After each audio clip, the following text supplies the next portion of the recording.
میرے سامنے سب کچھ صاف ہو گیا۔ قدسیہ نے مجھے کوئی خبر نہیں سنائی تھی، اس نے ایک بات کی تھی، اپنی ہزاروں باتوں جیسی ایک بات۔ وہ دونوں اپنی اپنی ذات میں اس محبت کا اعلان کیے بیٹھے تھے یا ان میں باقاعدہ عہد و پیما ہوئے تھے۔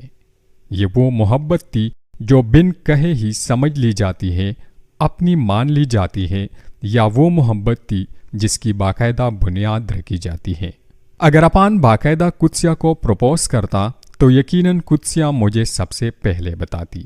اس کا مطلب یہ وہی محبت تھی جو وقت کے ساتھ پاس پاس رہتے ہوئے بھی باقاعدہ نہیں بنی تھی، جو ہوتی تو ضرور ہے لیکن دکھائی نہیں دیتی، جس کا بلند بانگ اعلان نہیں کیا جاتا کیونکہ اس کی ضرورت ہی نہیں ہوتی۔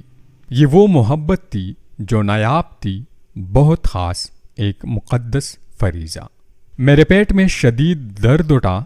قدسیہ کو کالج میں ہی چھوڑ کر میں گھر آ گئی۔ شدید ڈپریشن مجھے بے حال کر دیتا تھا، میری حالت مرگی کی مریض سی ہو گئی۔ آج سے پہلے میری یہ حالت اس وقت ہوئی تھی جب میرا میڈیکل کے لیے میرٹ نہیں بنا تھا۔ میں کئی بار بے ہوش ہوئی اور کئی بار ہوش میں آئی۔ سر درد سے میرا دماغ پھٹا جا رہا تھا۔ گھر میں داخل ہوتے ہی میں اپنا پیٹ پکڑ کر بیٹھ گئی اور انٹرنس ڈور کے دہلیز سے چند قدم دور فرش پر بیٹھ کر میں نے داڑیں مارنا شروع کر دی۔ ماما، نمرا، گھر کے ملازم میری طرف لپکے۔ یہ ڈپریشن کا دوسرا شدید دورہ تھا جو مجھے ہوا تھا۔ جب مسئلہ میرے میرٹ کا تھا تو مجھے معلوم تھا کہ مجھے کیا کرنا ہے۔ اب مسئلہ عفان کا تھا تو مجھے نہیں معلوم تھا کہ مجھے کیا کرنا ہے۔ وہ میرا امتحان نہیں تھا جسے میں کڑی محنت سے پاس کر جاتی۔ عفان حور کو چھوڑ کر قدسیہ کو اپنے ساتھ لے کر جا رہا تھا۔ وہ عفان ہے نا، اس کے لیے خوبصورتی پلس پوائنٹ نہیں اور قدسیہ میں نیگیٹو پوائنٹ کبھی ہوگا ہی نہیں۔ میرے اور عفان کے درمیان صرف 2 سال تھے جو خطرناک صورتحال تک مجھے لے آئے تھے۔ یا وہ قدسیہ کا دوست نہ ہوتا یا وہ صرف ہم دونوں کا دوست ہی ہوتا، اور یا وہ میرے لیے ایک دوست سے زیادہ نہ ہوتا۔ رونے کے لیے میرے پاس آنسو بہت تھے، وجہ بھی بہت بڑی تھی۔ ان 2 سالوں نے قدسیہ کو عفان کے پلڑے میں ڈال دیا تھا۔ میرے خدشے حقیقت ہی ثابت ہوئے تھے۔ میں ہر رات کو عفان سے صبح ملنے کے خیال سے گزارتی تھی۔ میں اپنی زندگی کی اتنی بہت ساری راتیں اس کے بغیر کیسے گزاروں گی؟ یہ تو سوچنا ہی بیکار تھا کہ مجھے یہ زندگی عفان کے بغیر گزارنی ہے۔ قدسیہ کا کیا؟ وہ تو کپڑے بھی اپنی ماما کی پسند کی پہن لیتی ہے۔ 2 دن بیمار رہ کر میں کالج آ گئی تو وہ دونوں ہی مجھے بہت مختلف لگے۔ ان کا بات کرنا، مسکرانا، مذاق کرنا، ایک ساتھ آمنے سامنے بیٹھنا، عفان کا قدسیہ کو نام لے کر پکارنا اور قدسیہ کا دھیمی مسکراہٹ سجا کر اسے جواب دینا۔ اب تو میں ان دونوں کی اندر کی چھپی ہوئی کہانی کو جانچ ہی چکی تھی۔ قدسیہ، تمہارا وہ کزن کہاں ہے جو تمہیں تنگ کرتا تھا؟ عفان کی طرح شیراز کے باتیں بھی میں نے صرف سنی ہی تھی، ان میں کبھی دلچسپی نہیں لی تھی۔ قدسیہ اکثر اس کا ذکر کیا کرتی تھی۔ اسکول کے وقت سے ہی شیراز اسے مختلف بہانوں سے تنگ کیا کرتا تھا۔ وہ اس کا تایا کا بیٹا تھا اور جب تک وہ دونوں ایک ہی گھر میں مشترکہ خاندان کے صورت میں رہیں، قدسیہ کی اس کی ہاتھوں درد بنتی رہی تھی۔ عفان کے سامنے اس طرح پوچھے جانے پر قدسیہ بری طرح سے بوکھلا گئی۔ میں نے اس کی بوکھلاہٹ کا مزہ لیا۔ عفان چونک کر قدسیہ کی طرف دیکھنے لگا۔ کون تنگ کرتا تھا تمہیں؟ قدسیہ ایسے خاموش ہوتی جیسے بری طرح سے پنسی۔ میرا کزن ہے۔ شیراز بہت شرارتی تھا۔ ایک بار سوتے میرے بال کاٹ دیے تھے سامنے سے۔ پورے 1 سال میں اسکارف سے اپنا بال چھپاتی رہی۔ قدسیہ ہمیشہ غصے میں ہی شیراز کا ذکر کرتی تھی۔ قدسیہ کے غصیلے انداز پر عفان خوب ہنسا۔ بچے ایسے ہی ہوتے ہیں، خاص کر لڑکے۔ وہ بڑا ہو کر بھی ایسا ہی ہے۔ میں نے براہ راست عفان کو مخاطب کیا۔ وہ اب بھی اسے تنگ کرتا رہتا ہے، لیکن کسی اور انداز سے۔ عفان ہم دونوں کی طرف دیکھنے لگا۔ وہ تو پاگل ہے، قدسیہ عجلت میں بولی۔ تم چھوڑو اس سب کو، تم میری یہ بکس ایشو کروا دو، مجھے آج ہی چاہیے۔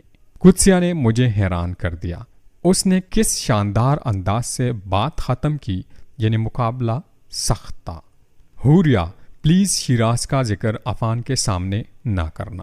کیوں قدسیہ؟ اس کی حرکتیں اتنی الٹی سیدھی ہیں کہ خوامخواہ سننے والوں کو کٹکتی ہیں، دل میں بیٹھ جاتی ہیں۔ مجھے لگتا ہے شیراز تمہیں بہت پسند کرتا ہے، مجھے وہ زہر لگتا ہے۔ تمہارے تایا جان غالباً تم سے بہت پیار کرتے ہیں، اسی پیار کو حق سمجھ کر وہ تمہیں مانگ بھی سکتے ہیں۔ مانگ لیا تھا، میں نے انکار کر دیا۔ کب مانگا؟ تمہیں بتایا تو تھا حوریہ۔ ہاں، اس نے بتایا تھا جب وہ ایف ایس سی کر رہی تھی۔ اس کے تایا جان بہت لگاؤ سے آئے تھے، اور تب ہاں انہی دنوں ایک اور واقعہ بھی پیش آیا تھا۔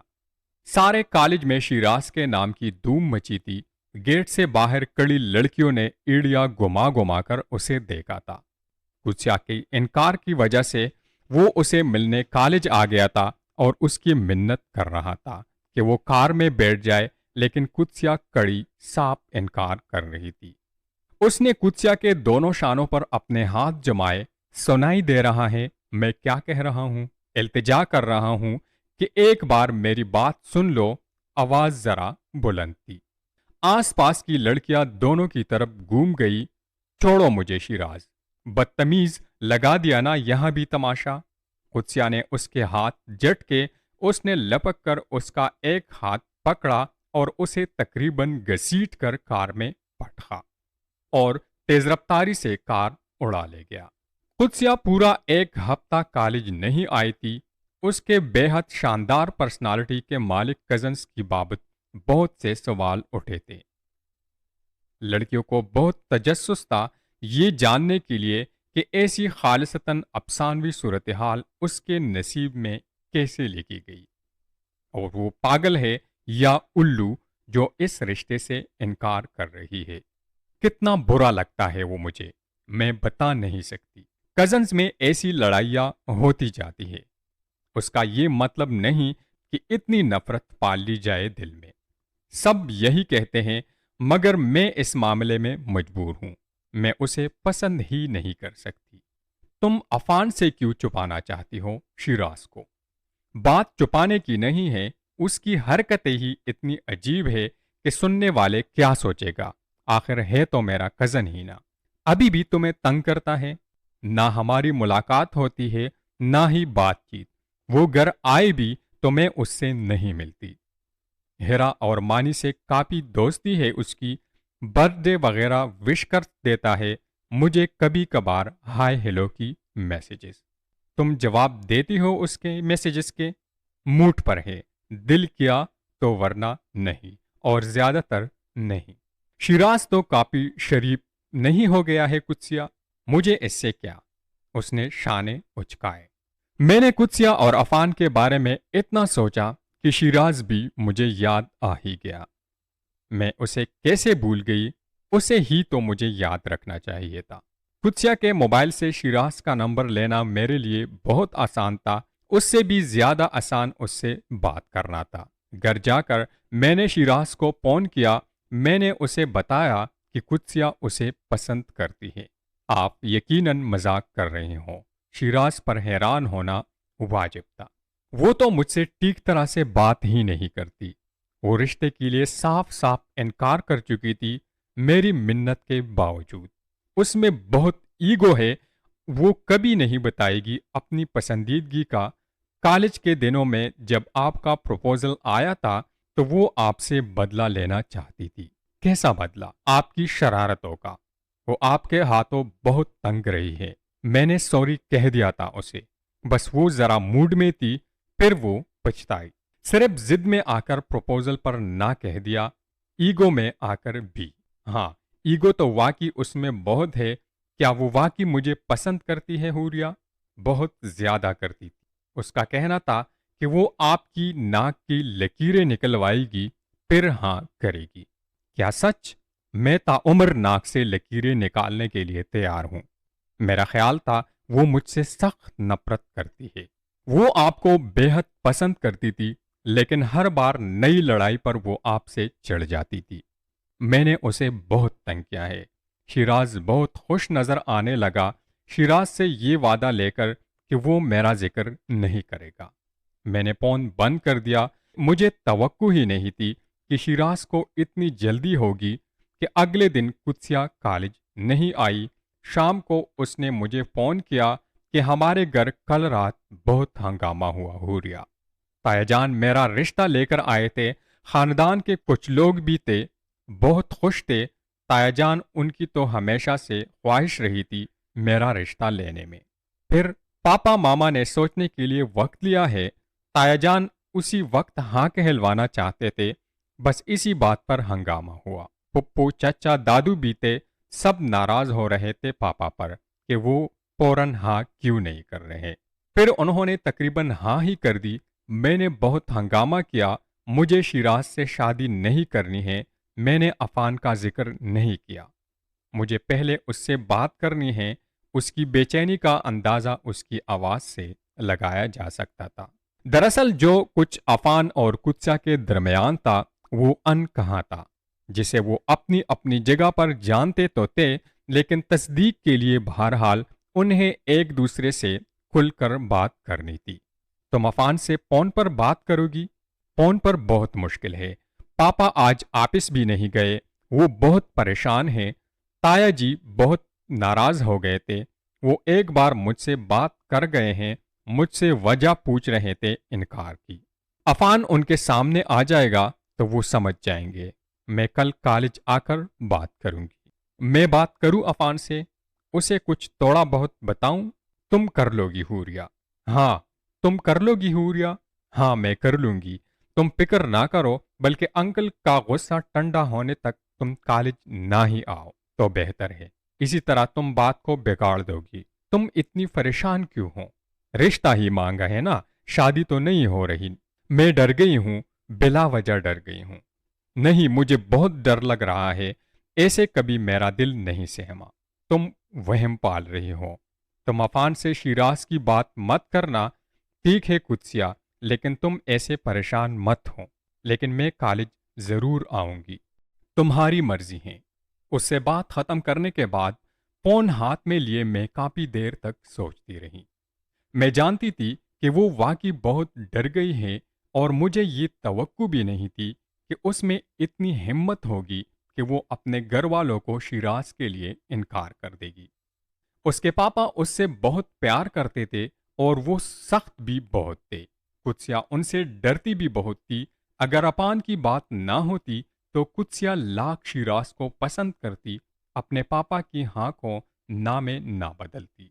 قدسیہ کے پاپا شیراز کو انکار کہہ ہی نہیں سکتے تھے۔ قدسیہ کی بچگانہ ناپسندیدگی کے علاوہ شیراز میں کوئی خرابی نہیں تھی، اور وہ قدسیہ کی بے جا چڑ کی وجہ سے انکار کیوں کرتے؟ میرے پاس صرف ایک ہی شخص تھا، شیراز، جس سے میں اپنی بات کی ابتدا کر سکتی تھی، اور میں نے کر لی تھی۔ میں نے اسے دوبارہ کال کی۔ اس بار میں نے اسے عفان کے بارے میں بتایا۔ میں نے اسے بتایا کہ قدسیہ اسے ہی پسند کرتی تھی، لیکن عفان نے اس پر ایک ایسا جال پھینکا کہ قدسیہ وہ قدسیہ ہی نہیں رہی۔ وہ ایک کرپٹ لڑکا ہے اور لڑکیوں کو ایسے ہی پاگل بناتا ہے۔ کالج میں سب عفان کی شہرت کو جانتے ہیں، لیکن قدسیہ کچھ سننے کے لیے تیار ہی نہیں ہے۔ پہلے تو ٹھیک تھی، بس چند مہینوں سے ہی اس کی باتوں میں آ چکی ہے۔ شیراز حقیقتاً یہ سب جان کر پریشان ہو گیا۔ وہ شیراز کو انکار کر دیتی، لیکن وہ ایسے لڑکے کے ساتھ اپنی زندگی برباد کر لے گی، وہ یہ برداشت نہیں کر سکتا تھا۔ شیراز واقعی میں قدسیہ سے بہت محبت کرتا تھا، خود سے زیادہ اسے قدسیہ کی فکر تھی۔ پہلے میں نے سوچا اس کے گھر والوں کو بتا دوں، پھر سوچا آپ سے بات کی جائے۔ آپ کے لیے اس کی پسند کا ذکر میں نے اس لیے کہا تھا تاکہ آپ دونوں کی منگنی ہو جائے اور اس لڑکے سے بچ جائے۔ آپ جلد از جلد قدسیہ سے نکاح کر لیں۔ وہ گہری سوچ میں ڈوبا ہوں ہاں کرتا رہا۔ پھر میں نے قدسیہ کی ماما کو فون کیا، ان سے تفصیل سے بات کی۔ کون ہے وہ لڑکا حوریہ؟ تم نے تو مجھے پریشان ہی کر دیا ہے، کسی دوسرے شہر سے پڑھنے کے لیے آیا ہے؟ قدسیہ میں تو اتنی سمجھ بوجھ ہی نہیں ہے کہ وہ لوگوں کو پرکھ سکے۔ اس نے اتنا بڑا فیصلہ کر لیا، وہ بھی ایسے لڑکے کے لیے۔ مجھے یقین نہیں آ رہا کہ میری قدسیہ۔ آنٹی، میں نے قدسیہ کو بہت سمجھائے ہیں لیکن وہ میری نہیں سنتی۔ شیراز اتنا اچھا لڑکا ہے، آپ جلد از جلد دونوں کی نکاح کر دیں۔ وہ یہ سن کر اور پریشان ہو گئی۔ میرے تو سمجھ میں نہیں آ رہا کہ میں کیا کروں۔ شیراز کے لیے تو قدسیہ مان ہی نہیں رہی۔ اس کے پاپا شیراز کے لیے سمجھو ہاں ہی کہہ بیٹھے ہیں، لیکن قدسیہ سے زبردستی بھی نہیں کرنا چاہتے۔ یہ سب انہیں معلوم ہوا تو وہ بہت ناراض ہوں گے۔ تو آپ قدسیہ کی پسند سے اسے اس لڑکے کے ساتھ شادی کرنے دیں گے جسے کالج کے اچھے اسٹوڈنٹ پسند ہی نہیں کرتے؟ اس کا تعلق کسی اور ہی سوسائٹی سے ہے، آئے دن اس سے متعلق افواہیں اڑتی ہے۔ کبھی کبھی تو قدسیہ کی باتوں سے ایسا لگتا ہے آنٹی کہ اگر آپ لوگ نہیں بھی مانے تو وہ اس لڑکے کے ساتھ کورٹ میرج کر لے گی۔ Court marriage? ان کے اوسان خطا ہو گئے۔ کیا ایسا کہا تھا قدسیہ نے کبھی؟ جی کہا تھا، اس لیے تو سب آپ کو بتا رہی ہوں۔ وہ اتنا بڑا قدم اٹھائے گی؟ قدسیہ کے تیور اس دن بتا رہے تھے بہت کچھ جب وہ شیراز کے لیے انکار کر رہی تھی۔ ٹھیک ہے، ہمیں اس کی مرضی عزیز ہے، لیکن ایسا بھی نہیں ہے کہ ہم اسے کنویں میں چھلانگ لگانے دیں۔ میں نہیں چاہتی خاندان میں کسی کے کانوں تک یہ خبر جائے۔ آپ راضی کرے قدسیہ کو شیراز کے لیے، کچھ کرنا ہی ہوگا۔ اس کے پاپا کو بہت مان ہے اس پر۔ قدسیہ نے کسی لڑکے کا ذکر تو نہیں کیا، ہاں اتنا کہا کہ وہ اپنے پسند سے شادی کرنا چاہتی ہے۔ میری بیٹی نے ایسے لڑکے کو پسند کیا ہے۔ حوریہ، تم نے بہت اچھا کیا مجھے بتا دیا۔ میرے تو اوسان ہی بحال نہیں ہو رہے یہ سب سن کر۔ قدسیہ تو اس لڑکے سے چھپ چھپ کر ملتی ہے، کالج سے اکثر غائب رہتی ہے۔ قدسیہ کالج سے غائب رہتی ہیں؟ اس کی آواز لرزنے لگی۔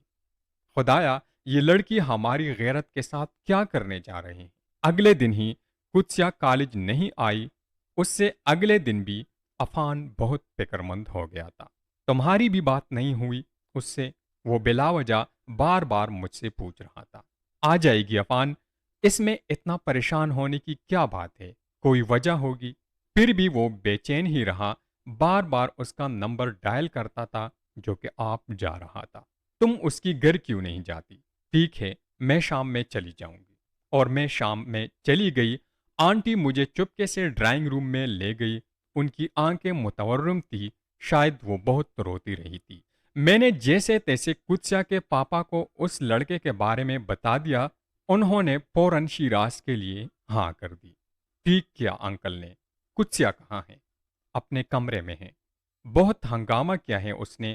اس کے پاپا خود بھی آفس نہیں جا رہے، سارا دن گھر میں ہی رہتے ہیں۔ اس کی شادی کی تیاریاں کر رہے ہیں۔ شادی؟ حیرت سے میرا منہ کھل گیا۔